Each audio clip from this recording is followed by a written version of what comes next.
Do I use this? Okay. Hello, welcome everybody. Hi. So welcome to CLAGS. My name is Sacred Walker. I'm a CLAGS board member, and CLAGS is the Center for LGBTQ Studies. And in case you didn't know, we were founded in 1991, and we were the first university-based research center in the United States dedicated to the study of historical and cultural and political issues of vital concern to queer and trans individuals and communities. And so this year is our 26th year sponsoring public programs and conferences, offering fellowships to individual scholars, and much more. So give yourselves a round of applause for what you're supporting tonight. Welcome.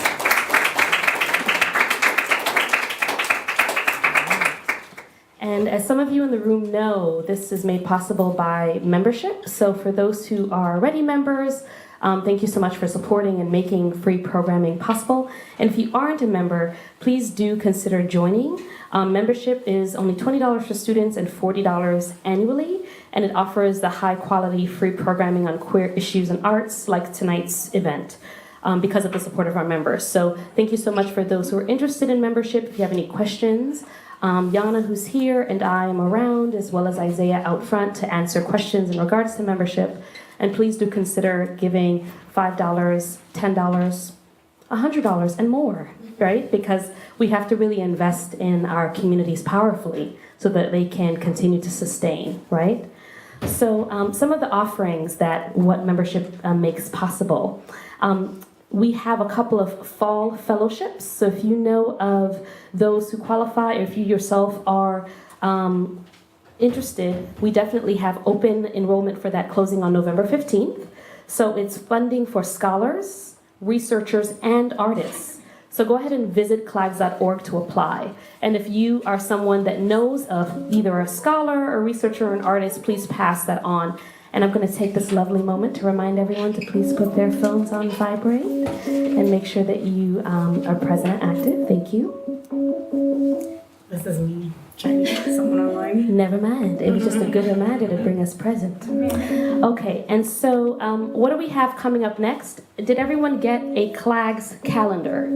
Did everyone get a CLAGS calendar? You have one in your hand? Okay, great. So if you go ahead and look at that, you'll see on October 3rd, there is an event coming up called What Would an HIV Doula Do? A collective workshop that's happening at 6:30. On October 11th, there's Queer Performance Legacies. That's by Charles Ludlam. Charles Ludlam Lives, the book release by Sean Edgecombe. And if you need an extra calendar, there's some extra in the back. If you can wave your hand, everyone look at the back. Who's okay? Welcome, welcome. All right. And then on October 18th, there's Hip Hop Heresies, Queer Aesthetics in New York City with Shantae Paradigm Smalls at 6:30 p.m. And then in December 4th, 2017, for those who in the room has been to any one of our Kessler Awards, can you raise your hand? And is anyone in the room? Okay. So please come on out. It's a powerful experience. It happens regularly, I believe, on an annual basis. Get you guys. Okay, and so this year we are honoring Sarah Ahmed. Okay, so go ahead and check that out. So now for tonight's programming, and for those who are on our powerful panel. So just introducing tonight's events and speakers. Writer, activist, and adoptee Liz Latty hosts a roundtable on the intersections of queerness and adoption policies in the U.S. and abroad, featuring M. Campbell, Amandine Gay, and Tara Lynn Leaman. Currently, most adoption discourse and activism in American queer communities focuses on queer and trans subjects as adoptive parents, and is dominated by the voices of adopted parents and non-adopted professionals. This convocation of LGBTQ adoptees will use queer and feminist lenses to consider the systems, institutions, and experiences of adoption from adoptee-centered perspectives. This event is co-sponsored by the PhD program in social welfare, CUNY Graduate Center, all together, and individual donors like yourselves.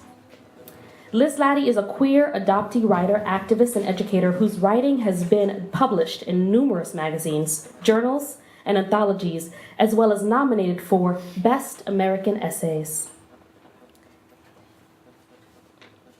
Best of the Net, and a Pushcart Prize. She is the founder of Open Record Consulting, which offers adoptee-centric, trauma-informed support and education services with a social justice framework for families and professionals.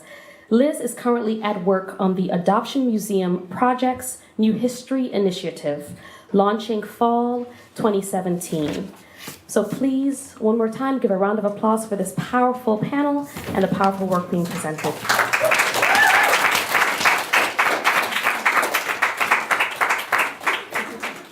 Hi, Amandine. Thank you so much for that wonderful introduction. Thank you all for coming tonight and joining us here for this amazing, important conversation. So I want to thank CLAGS, Yana, Kalu in particular, and the Graduate Center and all our sponsors and support crew. We're wondering, our panel, if we could just take a little temperature in the room before we get started, and see, just by a show of hands, if you feel comfortable disclosing, if there are, we're wondering what folks' personal connection to adoption is in the room, if any, personal or professional. So are there adopted people in the room? Uh-oh. Hey. Adopted parents, first or birth parents, and professionals that work with adoptees or foster youth. Awesome. Cool. So we've got a pretty wide range. Great. How you helping us with the... We're working on getting the sound right for you, Amandine. So we've got someone. That'd be lovely. Oh, great. We can hear you. We can hear you. Okay. All right. So why are we here? We're here today to talk broadly about the intersections of queerness and adoption. This conversation is intended to be political. It is intended to shed light on adoption as a public political issue, to illuminate it beneath the sheen of the private domestic sphere of the nuclear family that often works to erase the social, cultural, and political histories that separate families and make children available for adoption. To push us beyond our sentimental allegiance to the idea of adoption as simply a redemptive opportunity for family building, and to use feminist and queer lenses as our tools with which to do so. This conversation is intended to be radical, and to be more specific, when I use this term, I mean, or I'd like to employ Angela Davis's definition when she says, radical simply means grasping things at the root. Our collective goal here is to think about the political roots of adoption and to ask the most productive questions. I want to acknowledge that these are vastly complex issues, and so this in no way can be an exhaustive conversation, but our panel of queer adoptee experts will attempt to chip away a bit at the iceberg and offer possible ways forward in the form of questions and best practices. This conversation will center the voices and perspectives of adoptees, and it is important that we do so. As a matter of power and privilege, adoption discourse historically and presently centers the voices of adoptive parents, adoption professionals, and the adoption industry. But in recent decades, adoptees, to paraphrase Mark Chung and adoptee scholar Jenny Hujan Wills, have gone from being, quote, objects of discourse to subjects in their own discourse. And so we want to honor all the adoptee scholars, artists, activists, journalists, bloggers, hackers, organizers, and caretakers that have come before us. This work has been ongoing, and we will continue to learn from and amplify each other's voices. We are building on and expanding the work that they have done and continue to do, and we are indebted to them. And so, one last thing I want to say before we get to the talks. Typically, adoptees who are brave enough to think and speak critically of adoption in our own homes and publicly are often silenced, erased, ignored, and even vilified. Sometimes this erasure is overt, sometimes it is subtle and insidious, produced by a collective insistence that we should be forever grateful, well-adjusted, happy adoptees, and that whether we feel these things to any degree or not, this necessarily precludes a critical analysis of our own lived experience. And when we do not perform gratitude and adjustment, we are seen as anomalies, bad examples of an otherwise win-win and beloved institution. And so for an adoptee to speak out, to show up, to ask for help, to have an analysis, to connect with other adoptees, to choose this as your work in the world, to say, I am angry, I am hurting, requires an enormous amount of courage, persistence, intelligence, strategy, and a willingness to withstand the world insisting that your deepest grief is either non-existent or their greatest joy. And so I want to name that while this is a political conversation, there is no escaping, nor should there be an attempt to escape the fact that generations of trauma and loss are here in the room with us today. I want to honor every adoptee in the room and recognize what it takes for you to be here. So now I'm going to introduce our panelists, and then we'll get to a little talking. So Campbell is a queer, gender, nonconforming, transracial Korean adoptee dedicated to racial, gender, and economic justice, healing, and transformation. Works on issues relating to youth, queer and trans people of color and people of color, Asian diaspora, mental health and wellness, adoption, and anti-oppression social work practices and education. They have served on the Undoing Racism Internship Project Steering Committee and worked with the New York Coalition of Asian American Mental Health, the Asian American Federation, and the Coalition on Race, Diversity, and Intersectionality with the National Association of Social Workers, the New York chapter. Amandine Gay, who is joining us from France today, where she is on tour with her new film. And it's what, like midnight there? Is it like midnight there? It is very much so now. Great. So I just want to acknowledge that. Thank you for joining us at such a late hour. Amongst her many identities, Amandine Gay is a Black, queer, French, transracial adoptee. She's also a Montreal-based Afro-feminist filmmaker, activist, and journalist who defines herself as a political author. She divides her time between research and creation, as for her, reclaiming the narrative is an act of emancipation. Tara Lynn Leaman, JD, is an African Vietnamese American transracial adoptee and knows well the challenges and joys of transforming adversity to resilience. She currently serves as program director of Westchester County Department of Social Services, Westchester Building Futures, a multi-year, multi-million-dollar initiative funded by the U.S. Department of Health and Human Services Children's Bureau, which assists youth and young adults in foster care and/or alumni of care. Tara also serves on the board of Holt International Children's Services and Family Equality Council's National Board of Advisors and is a graduate of Cornell University and Georgetown Law.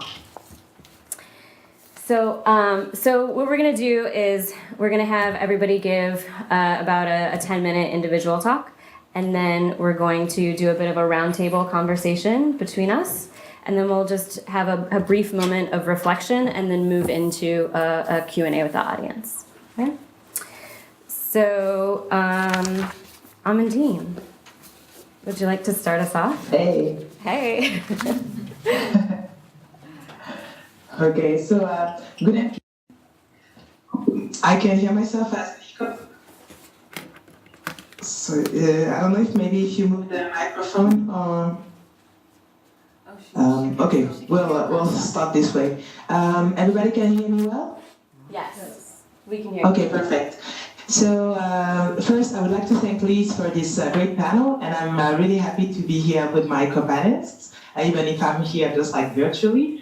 What I would like to say is that I think it's really interesting and nice to have this conversation, especially because some of us have been having it for a few years now in the adoptees community, wondering, a lot about the links between queerness and adoption. And so I think it's really nice to have this conversation in public tonight.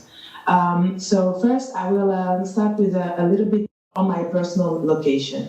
As Liz said, I identify as pansexual, which does make me a queer, Black, transracial adoptee and Afro-feminist, because I think it's really important since in Europe we try to, we'd rather identify ourselves as Afro-feminist than Black feminist, and maybe we can talk about it later, but more in the sense that it gives us a link to the entire diaspora, since a lot of us Black people from France are linked to either the Caribbean or Africa, or in my case, even North Africa. And I think that's a good way for me to start my talk on the link between adoption and political issues, because that's what interests me the most in adoption, is trying to link it to a macro level, because usually it is often talked about on an interpersonal level, and I think it's really nice to see the politics about me, for instance. I think it's a good thing to know that my personal history is linked to France's colonial history, because my birth mother is Moroccan and my birth father is French, but I'm too dark to be mixed with a white French person, which means that he was a Black French person, which means that it's really interesting because there's probably some of the Caribbean and some of North Africa, and so it makes even my Blackness French context, because it means that it's mixed with all of France's colonial histories. So that's the way for me how it's easy to relate the political and the personal. And it's often at the center of my work to try to really understand the global north and global south imbalances, to understand the market of transnational and or transracial adoption, to understand why it is beyond an issue of being able to build a family, but it also goes with a much broader sense of reproductive justice. And I would like to give you a little insight into France's history of transnational and or transracial adoption, because I think that it speaks a lot in terms of colonial continuum, for instance. So in France, during the colonization of Indochina, what was then called Indochina, which is Vietnam now, and there were mixed-race children. And back then, in the 18th century, like the families linked were coming from the father. So the only mixed-race children who were recognized as French were those who had a French biological father. And those children would be taken away from their biological mother to be integrated into what was called back then a French milieu, which means like a French environment to live, which were basically orphanages where they would be familiarized with the French way of life, the metropolitan French way of life. And further on, in the 18th century, there was a big debate in France's parliament to see what could be done with these children. Would they be integrated? Would they be like equivocated to white children because they were part white? Could they become real French people? And therefore, it was the first instance of transnational adoption, because those children were moved from orphanages to metropolitan France, so that they would assimilate better, so that they would become French in a more complete way. So this is 18th, 19th century. And then we're moving to World War II, which is another case of transnational adoption, because then there's this need to repopulate France. And so illegitimate children, again, of French soldiers are being adopted in France. So this time we're talking about white transnational adoption, because it's like the white German babies who are being adopted in France. And it's part of a state policy to repopulate, but also of selection of babies because non-healthy illegitimate children are being left in orphanages in Germany. To be adopted in France, they have to be in good health. And then we moved to the 1970s, 1980s, which marked the beginning of the transracial, transnational adoption process. That is the most important in terms of number nowadays in France. And this is transnational, transracial adoption from the global south and South Korea. And so all the different waves, Latin America, Haiti, all these countries. And then in the 17th and 80s emerged the notion, the narrative around the right to children's, and we are moving from a state's volition to populate France or to integrate the mixed race children from the colonies to a more individual volition of people who are voicing their need or their right to children. So to me, that's really interesting to see that if we are looking at the displacement of children to populate France or to come to feel the need for children for couples who need it, we can actually date it back to the 18th century and to colonial practices. And to me, that's one way of making this subject political.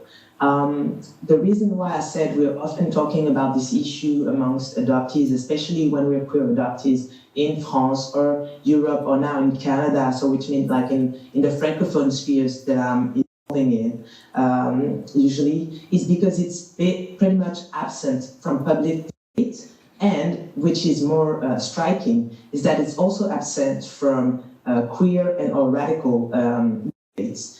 And to me, that's always been something that is striking because even in anti-racist circles in Europe or in feminist and black feminist circles in Europe, you will rarely hear about transracial adoption, transnational adoptions as political issues. But like I tried to show with the example of the colonial history of transnational adoption, the first thing that is political about transnational adoption is the forced migration of children, because they don't get a say in being moved from one country to another. And I'm also often trying to show the reverse example, like it could be seen as something amongst a group or a community of color in another country. And so to me, that's interesting. This whole displacement and all these changes that are coming in the lives of adoptee children are rarely seen, but the fact that they are not in age to give their opinion or not on whether they can be moved from a country to another is not a viable reason to not take their agency into account when it comes to migrating to usually global north countries and white families for children of color. One of the other things that I'd like to talk about to make adoption political is the cost of transnational adoptions. For instance, in Europe and in France in particular, the cost of an adoption abroad ranges from 10 to 30,000 euros, which means that the families who are able to adopt overseas are middle class to upper class families. And it also means that then you add another layer. You have forced migration, you have incorporate a new culture, a new language, but you also have to incorporate the class divide within your family, because growing up, children who were adopted overseas from the global south understand at some point that they come from poor families, and so that they've been transferred from poor backgrounds to middle class to rich or even rich background. So all these political inequalities between the global south and the global north also have to be taken into account, in the sense that whose children are available and under which circumstances. If there were social services in place in the global south, would these children be available for adoption? To me, that's one of the questions that is rarely asked and that needs to be asked more often to see how this issue is political. And also, because I now live in Canada, to me, one of the things that's really interesting is to see that, for instance, France and Canada, who are in the top 6 adopting countries, were and still are colonial empires, or were empires and still have colonial practices. And to me, that's really interesting, because if you look at the States, there's also this colonial history, and I don't think it's sort of like, I don't know, it's a coincidence. I think there's a history here. And do I have some time left? Because I don't know how long I've been. Like 2 minutes or so. You can. Okay, and so the last thing I say is that the goddesses were with me tonight, because if you have to know, well, you have to know because I need to tell you this anecdote. So I went to my petition, and I was like, I hadn't seen her for a long time, and I was talking about the tour for my film, and I suddenly remembered that the last time I was there, I met this white lesbian mom who has a black daughter, and I went to my beautician with flyers for my movie. I was like, oh, you have to give it to this mother that I saw last time, and how is her daughter doing? And my beautician was like, well, you know, it's kind of tough because the daughter, she wants to go back to Haiti and meet her birth parents, and the adoptive mother, she doesn't understand what's going on, and she's feeling really hurt about it. And since her birth mother, gave her up for adoption and pretty much abandoned her, like, why would she want to meet the birth mother? And I was like, okay, so first you have to take you really have to insist on them going to see my film, because I made a film about black women in France and Belgium. And I was like, so that would be a good way for them to have an icebreaker about race, because my beautician also told me that the girl who is a teenager now doesn't feel good about blackness and stuff like that. So I was like, please, insist and tell them to go see the film. But I also was like, okay, so this is urgent for us to be having this conversation, and then it will be urgent for me to be able to translate these panels in Francophone spaces, because to me there was like so many issues in this one family, right? So you have the fact that you have a couple, so also because I talked with this woman, I knew that her partner is a TV producer, and she used to be a documentary film festival programmer, right? So we have upper class, upper middle class, artistic, an artistic couple from Paris who live inside Paris, so who are wealthy and who are, in sort of like activist lesbian circles, because the feminist film, the documentary film, was a feminist and lesbian film festival. And so I was like, you have people who are aware and who are political in their own spheres, but when it comes to racial issues, or when it comes to understanding the need for someone who was adopted to go and meet their birth parents, and even the whole narrative about abandonment. When it comes to Haiti, there have been a lot of stories of trafficking, and even if there is no trafficking, it's absolutely normal to feel like wanting to connect to your roots, or even to want to meet the people who could not raise you. And so to me, it was like, oh, I wish, these two mothers had the chance to come to the panel tonight, and to hear what we have to say, and to see that, their daughter's reaction is not a rejection of them, but it's like a normal path, in her discovery to herself, and that, their family would get stronger if they manage to, understand her blackness, accompany her on, becoming proud of being black, and then also being able to accompany her on discovering her roots. So again, thanks for having this panel, and I'm really looking forward to hearing what everybody else has to say.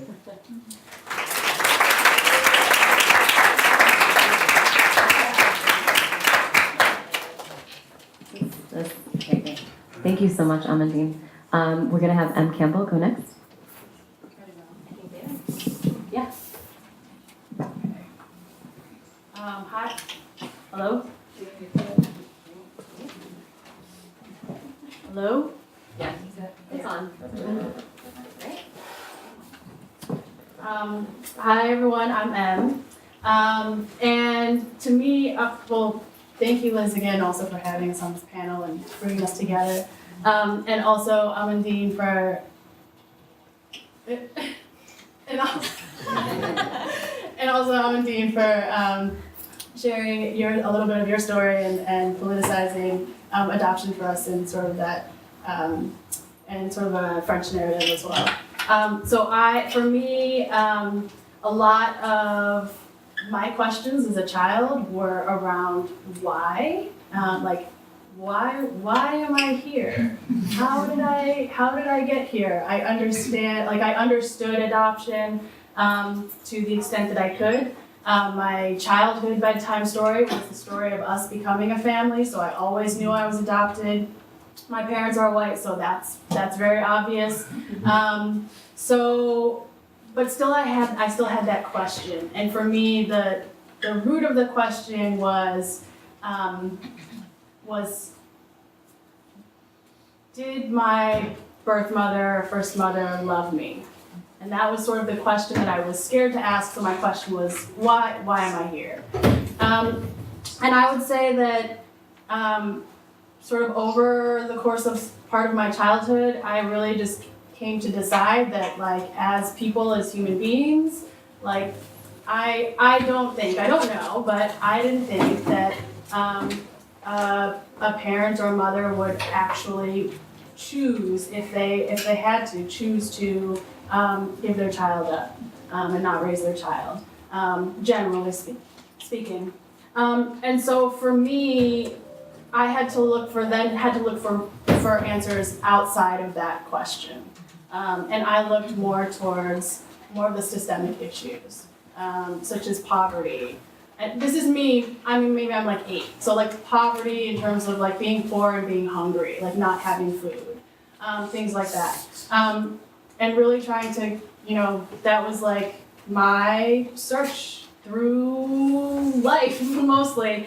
And so for me, understanding the history of adoption, particularly in the US and as it pertains to Korea, was part of my healing journey. Like when I had no other story of how I came here, as opposed to the typical narrative. I came on a flight, my parents picked me up at the airport. That really gave me context. It gave me context to why I was here, how I came to be here. And so as I learned more about the history of adoption in the United States, I really, it starts mostly, like adoption sort of starts to form in the 20s here in New York City with a lot of the sort of Irish and Jewish and Italian immigrant children who were poor and living on the streets. And Children's Aid Society put together a program called the Orphan Trains and shipped them out west to find families. So that's sort of in the US how it sort of starts. And then moving from there, we have what Amandine also mentioned was World War II. And so when World War II, happened post-war, adoption became a post-war solution. A lot of children in Europe were also orphaned, and sometimes not orphaned. Just were just living in a devastated war-torn country, and seemed to be orphaned as well. So that's also something that is a counter narrative to what we often hear, right? We often hear that children are parentless, they're orphaned, and that's not always the case. And so after World War II, we saw a lot of white European children coming to the US and being adopted into families. Then as we sort of come around to the 1950s, we have the Korean War. Again, actually adoption from Korea started even before the war had ended.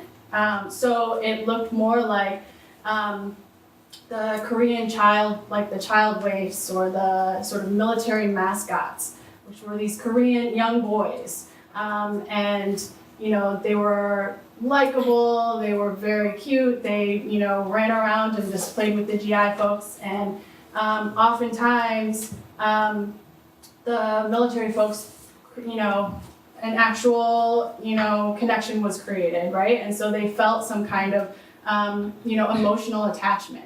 And so they would often bring or send young Korean boys back to the US to live with their families or take them back with them to raise with them, or sometimes also as mascots, which is a term that's commonly used.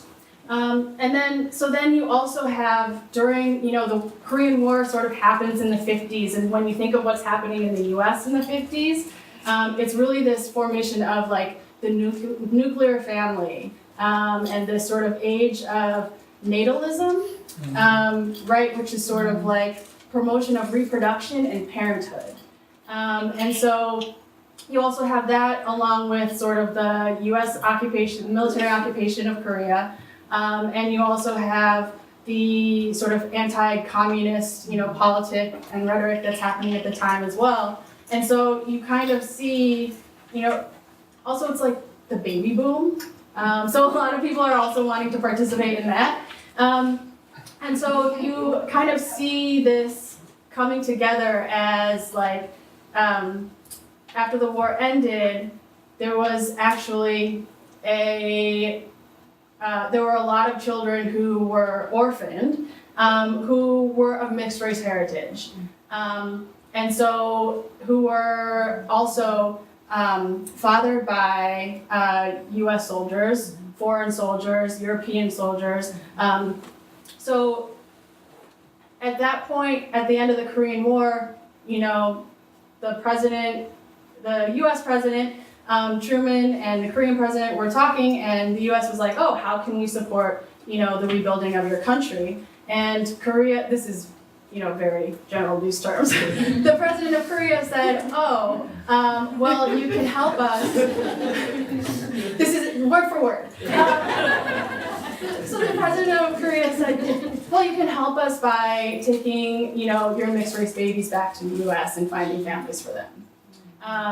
And so you have like a lot of Papa children. That's sort of what we hear of now, about how adoption started in Korea. And so then when there wasn't a system in Korea that was like a legal system or process for adoption to occur. There was also still, in the US, we had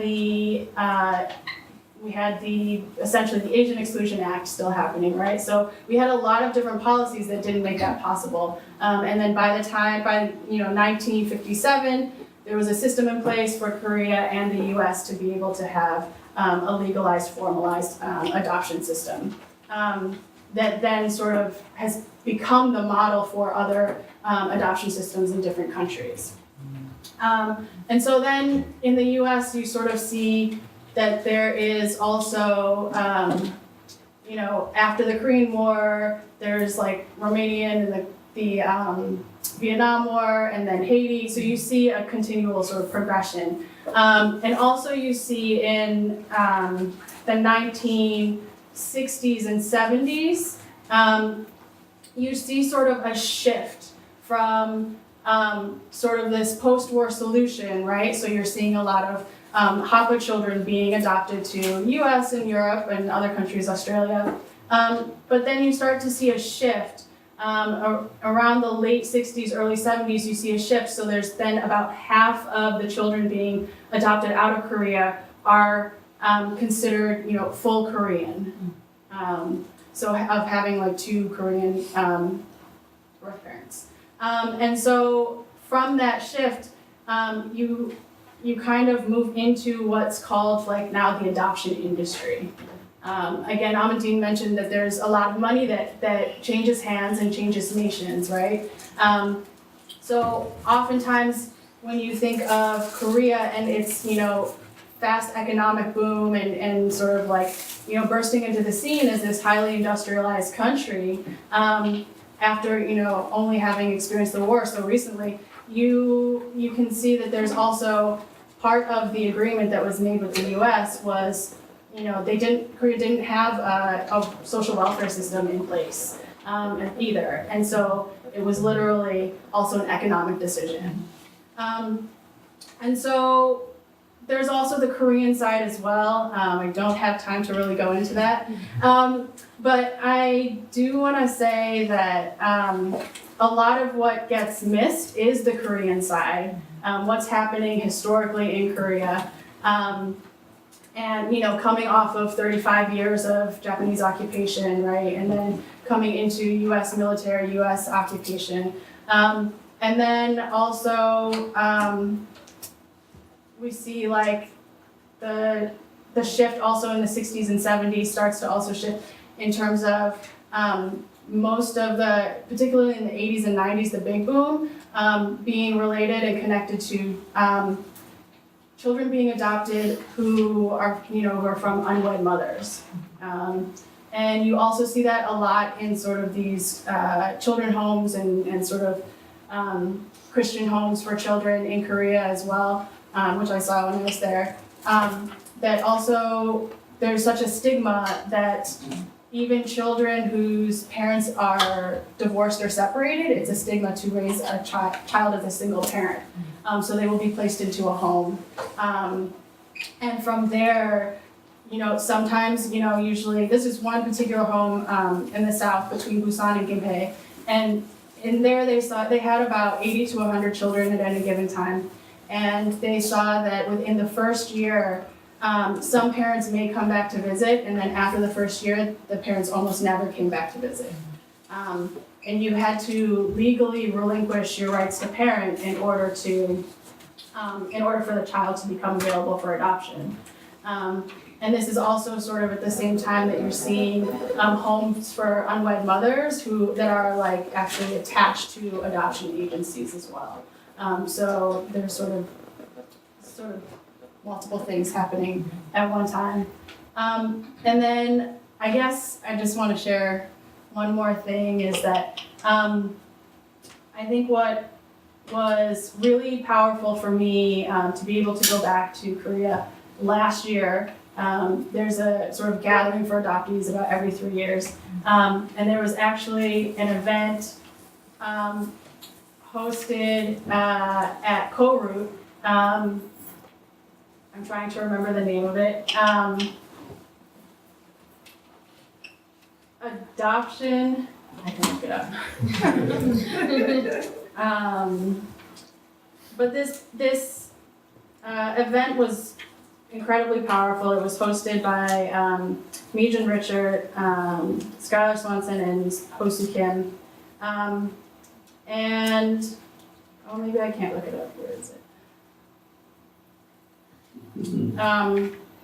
And it was hosting an adoption roundtable, sort of on the politics of adoption, that's bringing together birth family members and adoptees. And what was one of the sort of most powerful things that was said there was that as an adoptee to hear was that birth mothers, wouldn't choose to give up their children if there weren't other circumstances.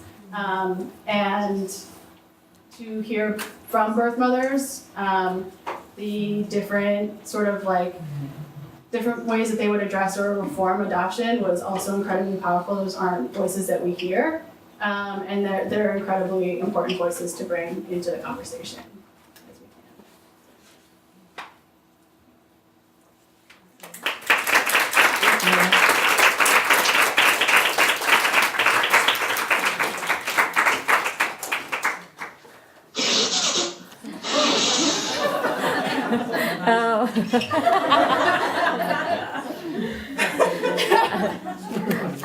So I thought it would be discreet, but it didn't work. Sorry.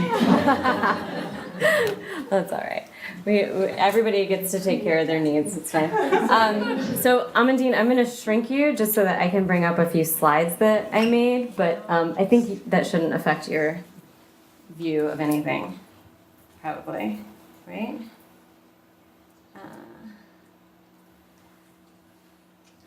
It's here on the left. What? Yeah. Huh? Oh, yes, I see it. Okay, great. Okay.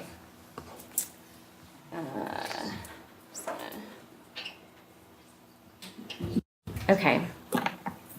So, I'm going to take a little bit of a detour. So, as a queer adopted person, I feel particularly passionate about queer family. How we understand kinship, how we have over the entire course of history expanded, multiplied, challenged, and imagined the possibilities of what family is and can be.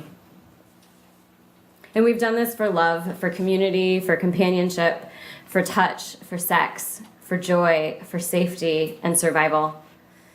We've created family out of lack, out of loss, out of rejection and exclusion, out of art and resistance and liberation, out of grief and trauma and unspeakable atrocities. When I think about queer kinship, I think about wildly exciting possibilities. Queer community living projects, intentional communities for aging queers, queer polyamorous families, queer platonic co-parenting. And as an adopted person, I am intimately and painfully aware of the political reality that certain people are often afforded the possibility of family precisely because other people were denied it. That certain people, most often as a result of class and race privilege, are able to build their families through adoption as a result of the racial, economic, gender, and reproductive injustices suffered by parents and families that lose their children to adoption and foster care. After the 2016 election, the state of Texas quickly tried to pass legislation which already existed in Michigan, North Dakota, and Virginia that protected religious adoption and child welfare agencies, effectively allowing them to refuse service to prospective parents who were same-gendered, openly queer, and in some cases, people of any orientation who were unmarried or did not represent the faith that the agency itself represented. According to the National Pro-Choice Adoption Collaborative, 95% of adoption agencies in the US are religiously affiliated. And so, of course, these bills undoubtedly have far-reaching consequences. In response, LGBTQ people, communities, and organizations mounted campaigns to denounce and resist the discriminatory practices, and rightly so. But within the conversation around and the response to these practices, there does not seem to exist an analysis of these institutions that queer folks are clamoring to be a part of, or a critique of our participation in them. And so I want to try to bring some small pieces of such an analysis into the room here today. I think, and some of my co-panelists have also pointed to this too, that the first and most important question when it comes to adoption is not who has the right to adopt, but rather, why are so many children available for adoption in the first place?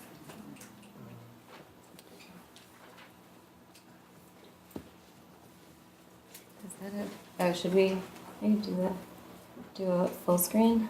The slideshow. How do I do that? Little slideshow. Oh my god. That? And Wait. You guys from on the beginning. Okay. Or from current slide. Oh, I get it. Sorry, I'm a Mac. Okay. And so to start to answer this question, why are so many children available for adoption in the first place, it's important to look at who loses children to adoption and who adopts, right? So the people who lose children to adoption almost always are poor and working class people, people of color, Native and Indigenous people, people of the global South, and young and unmarried people. The people who adopt these same children are most often middle and upper class people and are primarily white. Parenthood then becomes a matter of class and race privilege. And those who have more privilege benefit from those who do not in the form of their actual children. This is something that the historian Ricky Solinger likes to refer to as the relationship between choice and choicelessness. So what do we mean by choicelessness? In private domestic adoption in the US, we have a little bit of data. There's not a lot of data that we have from first families, from birth and first families of their experiences in adoption. And like Em said, these are voices that are often missing and so important. Some of the data that we have shows us that only 1/3 of US first birth or first mothers surveyed reported their decision to relinquish was based on their own wishes. 82% of first mothers surveyed said the number one reason they relinquished their parental rights was a lack of economic resources. And 87% said their preferred option was in fact parenting. In public adoption through foster care, we know that most cases of child removal by state intervention are cases of neglect, which are typically a result of poverty, which primarily targets poor and low-income families, specifically families of color and disproportionately Black families who are policed with racist, classist, arbitrary, and often impossible standards of parental fitness. Most children that become available for adoption and for transnational and intercountry adoption are as a result of colonialism, neoliberal policies, militarism, which is often US-led and back, as my panelists have pointed to, reproductive oppression, social stigma, and a profitable industry that encourages coercion, kidnapping, and corruption. Whoops. And so it's important to understand that adoption is a business. Both adoption and child welfare industries are business. They generate and circulate billions of dollars each year and require other people's children in order to stay in business. And so like any business, like any industry that exchanges in commerce, the law of supply and demand applies. So the demand for adoptable children drives the market, and in turn the supply of available children for commodification and exchange. And here I want to turn a little bit to the effects of adoption on adoptees and first families, because I think although this is a political conversation, right, that it's sort of almost impossible or perhaps just irresponsible to talk about the political content of adoption and not talk about the emotional and psychic effects of adoption on adoptees and first families, which we know can include lifelong struggles with grief, anxiety, depression, substance misuse. We know that adopted people are 4 times as likely as the general population to attempt suicide. We're, struggling with loss of family, history, culture, land, language, genetic information, and these losses also reverberate intergenerationally. So I want to turn to how do I work this thing? There we go. Talk a little bit about the history of LGBTQ kinship, sort of via the trajectory of the right to parent narrative, which is the most common rhetoric employed in the discourse and defense of LGBT inclusion in adoption. In her book, Somebody's Children, scholar Laura Briggs, who herself is a queer adoptive parent, reminds us that even as recently as the 80s and 90s, queer people were a community fighting for the right to parent our own children.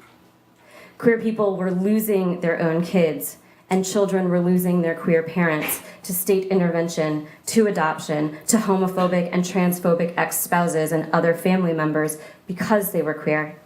We were demonized as immoral and unfit, criminalized as pedophiles and sodomites. We mostly lacked the resources or political power to do anything about it. Queer parents lived in fear.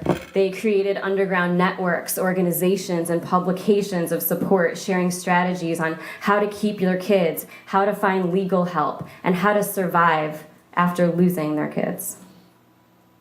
Briggs points out that in the early days of queer people adopting, there was a critique in queer communities of where children were coming from and why they were available, especially around intercountry adoption, as queer politics lent itself pretty easily to critiques of colonialism, militarism, and structures that created poverty, coercion, and corruption. However, it seems that this has largely gotten lost along the way as certain groups of queer people have gained more access to financial and social capital through race, gender, and class privilege and adherence to a homonormative family structure that society has deemed fit for parenthood. And so now we find ourselves in a time where the right to parent narrative is being employed as an assertion to the right to other people's children. Other people's children who most often become available for adoption through systems and structures that ensure they do not have the rights, resources, or political power to keep their own children. And so homonormativity plays a really big role in this. The homonormative family romance, which promises inclusion for certain queers that have access to capital and can pass as a version of the white, heteronormative nuclear family.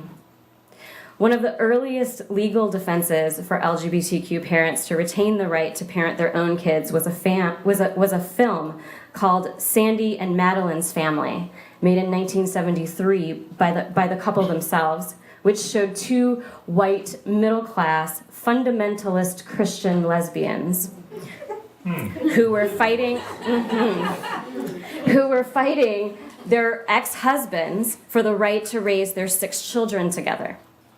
This film was distributed and used in court cases across the country as a legal defense for why queer people were morally fit enough to parent their own children.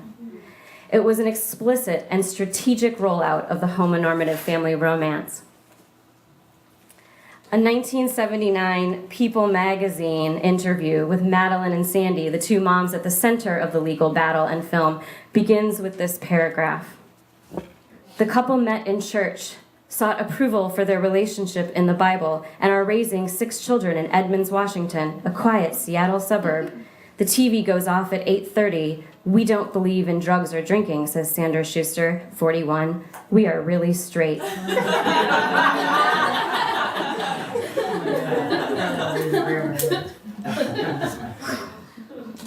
So part of the problem, of course, with homonormativity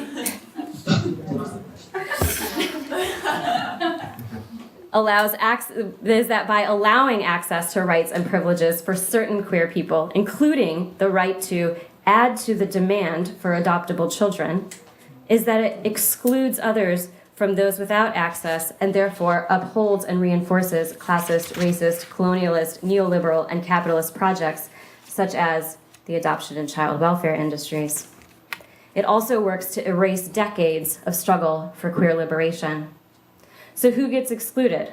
Who is left vulnerable? Who gets access? Who doesn't?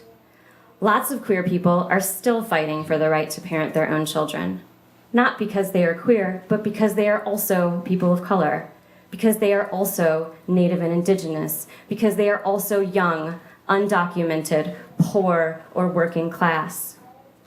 A queer politics must look at how the homonormative family romance has been and continues to be used as a tool of separation, occupation, colonialism, and reproductive oppression in the context of adoption.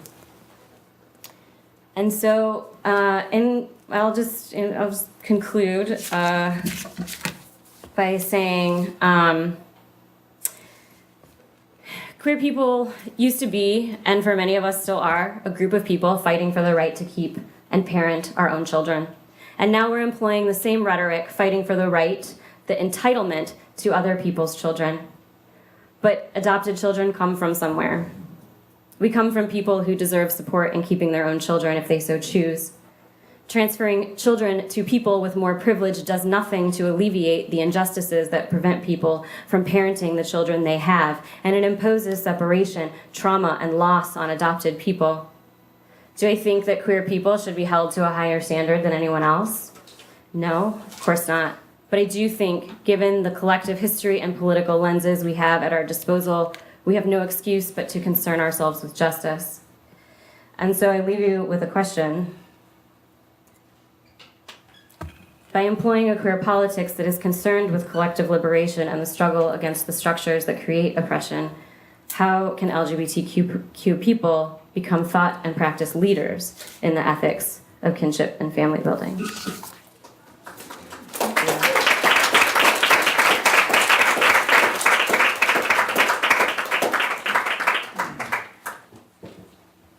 Amandine, where are you? You know what? Can you because my PowerPoint's gonna come up. Yeah. So maybe. Do we still have Amandine? If you call her back, can you ask her to meet? Yes. Get to my other window. But I'm here.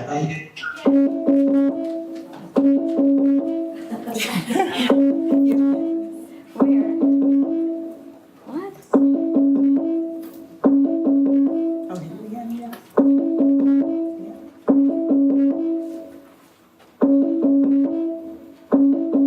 I can answer if she calls me. Can I turn it down?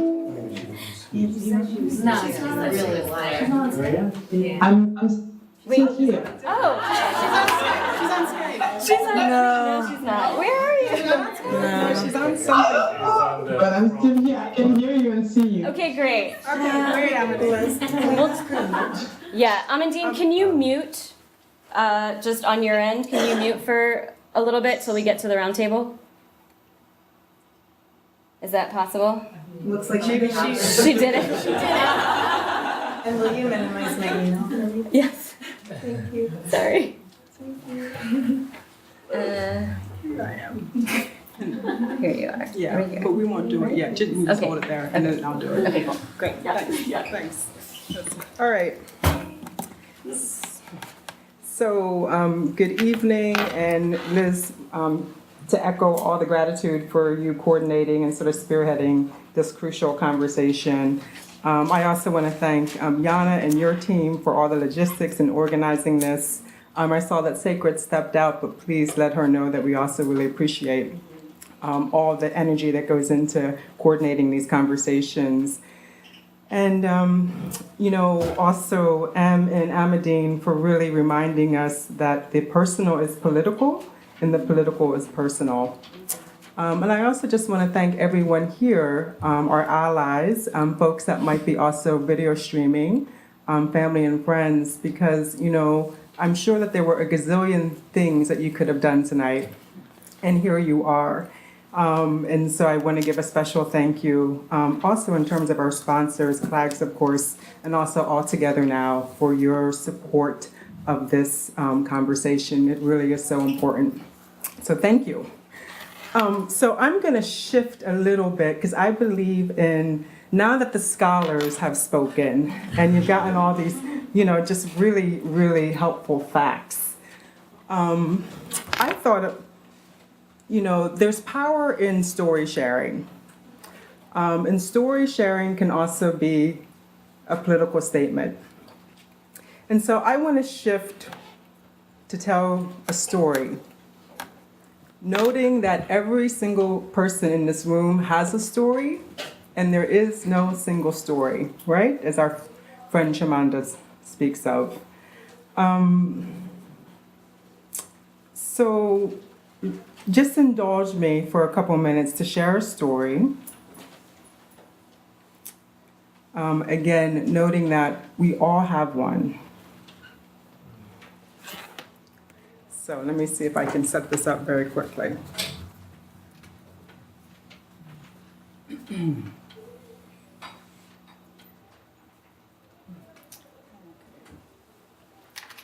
Sorry, just bear with me once.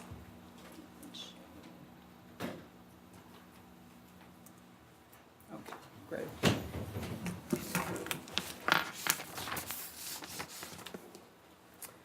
The 3-inch by 2-inch wrinkled photo has tattered corners and a yellow stain on its left side. It shows a Black Asian 2-year-old with knobby knees, a head full of curls, and dark brown eyes. A small sign in front of her reads, Hoti Lynchi, number 42. The photographer snapped this image at a time and place where babies like me had little chance of survival. For as long as I can remember, I have carried that photo in my wallet so I do not forget where I come from. I was born in a small hamlet 90 kilometers from Hue in central Vietnam, the child of a Vietnamese villager and an African-American soldier. Soon after my birth, my born mother placed me on the steps of an orphanage in Hue. 2 years later, 2 pacifists from Pennsylvania adopted me. My parents, Swiss German American Mennonites who practiced medicine, raised me on a farm in Lancaster County, Pennsylvania. I spent my childhood driving a tractor, baling alfalfa, and cleaning out sheep and horse stalls. So I'm really good at identifying shit. I lived in a home where the Mennonite-based commitment to social justice and community was taken seriously. Our family spent summers volunteering at schools for deaf children in Kingston, Jamaica, assisting medical missions in Central America, and renovating trailer park homes in Harlan County, Kentucky. My parents also taught me to view the law not as an instrument of justice, but as a tool of manipulation. They believed the law created more problems than it solved. During my high school civics 101 class discussion on the Civil Rights Act of 1964, I came to realize that the law could protect me, harm me, or do both in ways in which my white parents would never experience. Because some of my peers called me nigger, faggot, Alabama porch monkey, I then understood that I lacked the privilege of distancing myself from the law. The politics of inclusion and exclusion have marked my identity ever since. At 19, I traveled to Africa to claim the most physically apparent part of my identity, my African ancestry. Since then, living and working in Africa, Asia, and Latin America, I have discovered that because of my background, I can often move in and out of quite distinct cultures, frequently acting as an interpreter and translator between them. As an adult, I recognize that I do not need to identify myself just as an adoptee, just as an African American, just as a Vietnamese American, or just as a lesbian. Identities that I'm all equally proud of. In my effort to negotiate and navigate life's journey, and recognizing and honoring both the burden and dignity of difference, I've closely held onto the tradition of Hanai, as described in Dr. Joyce McGuire-Pavell's work, The Family of Adoption. Hanai, as highlighted by Dr. Pavell, is a Hawaiian belief that the adopted child is the bridge between different families, cultures, and communities. As I interpret Hanai, I believe it offers 5 key ingredients that lead to an individual's community success, especially those of us who are intimate members of the adoption foster care constellations. H is for healing, A is for anchors, N is for nurture, nature, A is for adopt, adapt, and I is for interdependence. H is for healing. With the support of family, friends, and loved ones, I continue to learn that healing may not necessarily mean knowing the answers, but continuing to ask the questions, within, with, and without fear of ambiguity or vulnerability. Healing. A is for anchors that both lift me up and at times weigh me down. Tara ain't really black. Tara ain't really Asian. You know her parents are white, right? Or she's black, but you really can't tell. She's so clean and articulate. Sentiments that have affirmed my choice to claim my African heritage first and foremost, because of the reality that whites and Asians have not always welcomed me in our communities. Continental Africans and African Americans, always and yes. With questions, of course, but without the preconceived judgments.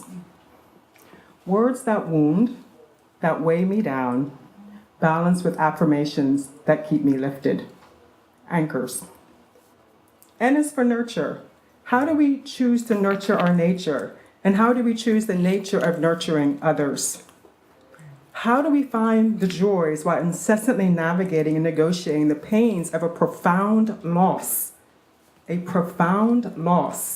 within ourselves, with each other, and within our communities? How do we expose each other to realistic, positive, and resilient images of each other, our cultures, and communities? How do we advance social justice, equality, and equity in a world that often sees us as less than?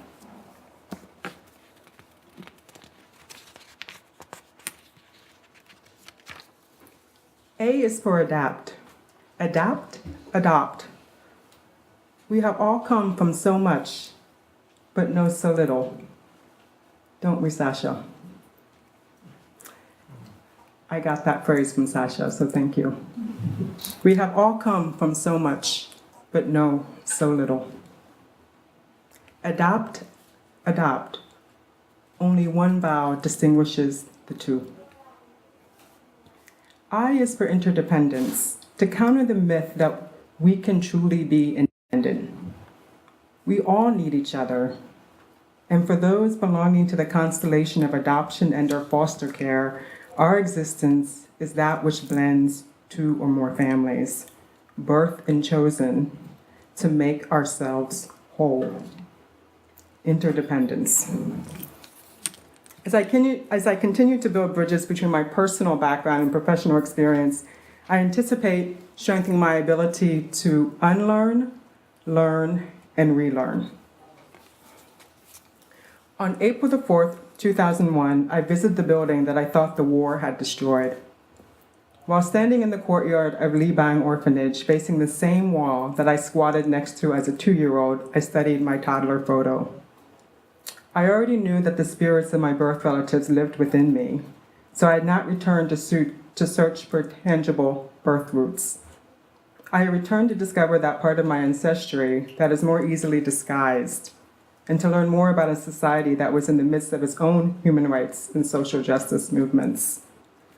On that same trip, I traveled with a Vietnamese friend to meet her family who lived in a hamlet located in the heart of the Mekong River Delta. My friend's 80 years young grandmother looked me in the eye and whispered, "You are Vietnamese." In that moment, I became fully aware of from where I come from, so much of what I had lost and gained, and most importantly, how much I had yet to learn. We all have a story, and in this work,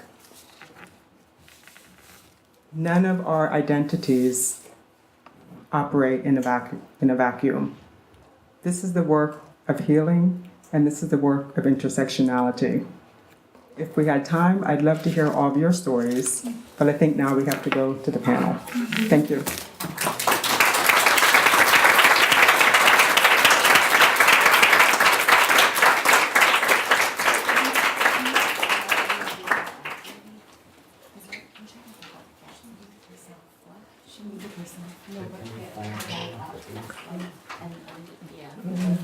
Yeah. Thank you. I'm done. I was going to just close this. Yeah. Okay. We're gonna try to get Amandine. Amandine, we're gonna. There you are. Are you back with us? Hey. Hey. All right. Oh wow. Thank you all so much. Okay, so we're gonna do a little bit of a roundtable discussion between the four of us, and then we'll open it up for Q&A. Cool. Okay, so I think one way to sort of jump off in our conversation is I'm really curious about what the three of you think about sort of how and why do you think that LGBTQ adoptees are particularly situated to challenge the dominant narratives of adoption? Do I start? Anybody can start.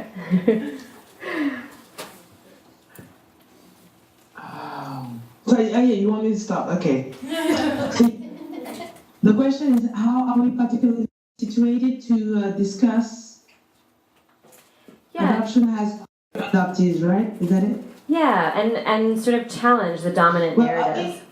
To me, what's interesting is that, when I was hearing you talk, was that we have to find a balance between our own queerness and the politics of adoption. Like, I'm going to give you a French example because recently one of the things that have been really tough for me is that there's been a lot of debates around equal marriage, right?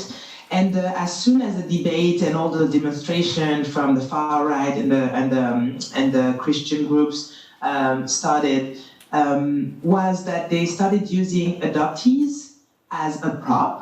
And so when they had meetings, they would bring adoptees on stage, usually adolescents, And those adolescents would start, giving these speeches saying, "Oh, it was hard for me to be adopted already. So imagine being adopted by lesbians or whatever, And I was in one of the situations where I was like, I'm not gonna call out teenagers because clearly they're already being used by their families, and and even if they're young adults, like I was like, how intense must that be to have to go on a stage, to please your family and to go and profess homophobic, give homophobic performances for your parents, basically.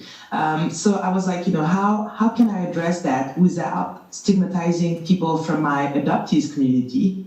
How can I address, the politics of adoption without, giving in to all these rhetorics from the right and the Christian groups? Because as soon as I might get into let's see how queer people, how we can, as queer people, not reproduce the whole right to parent narrative, then it's going to be, the perfect thing for, far right and Christian groups to jump in and be like, well, you see, you should not try and make families that way. So basically, to me, it's an ongoing question of how I can address these issues without, being sort of like, what's the name? Well, without being used by far right or Christian groups, without stigmatizing adoptees' youth, and still trying to get the idea out there that as queer people we should be able to have families.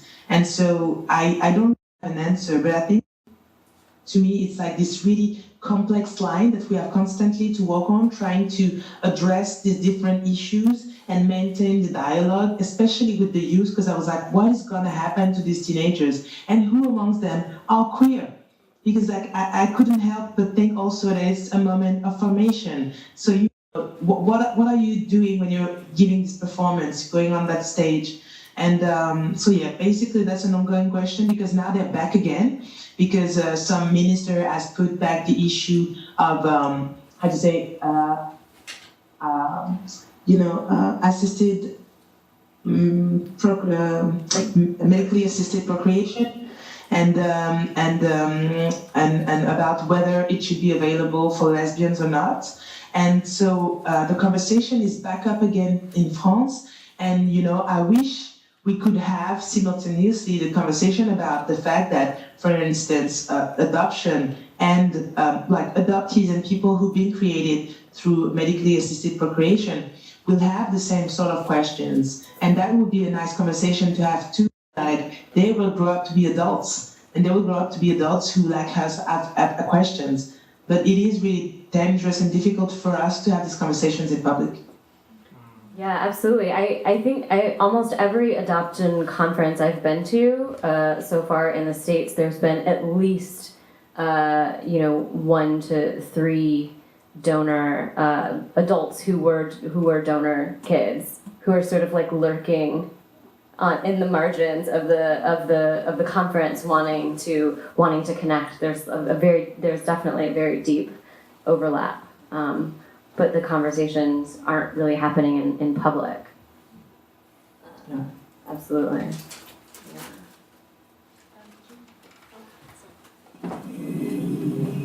Okay, so I think this is a really good question. And actually I want to just express my gratitude for Carol Latty, who's in the audience, because Carol and I are good friends. She's also the vice president of All Together Now, which is a really extraordinary group of really way ahead of the curve adoptive parents and younger adoptees and experienced adoptees. I'd be happy to talk more about All Together Now, which is based in Brooklyn. I'm sure Carol would be as well. So Carol, you can pay me later. She didn't know I was going to say that. But Carol and I actually had a conversation recently about this panel, and really about that question. I was thinking about it more thoroughly over the weekend. In terms of living outside the norm, I think I would just speak from my experience. So I don't want to say this is the experience of all of us. But in my experience, I think because just through adoption itself being outside the norm, and this is like in the 70s in my experience. So very specifically, I think in many ways my parents modeled to question what the norm is and why.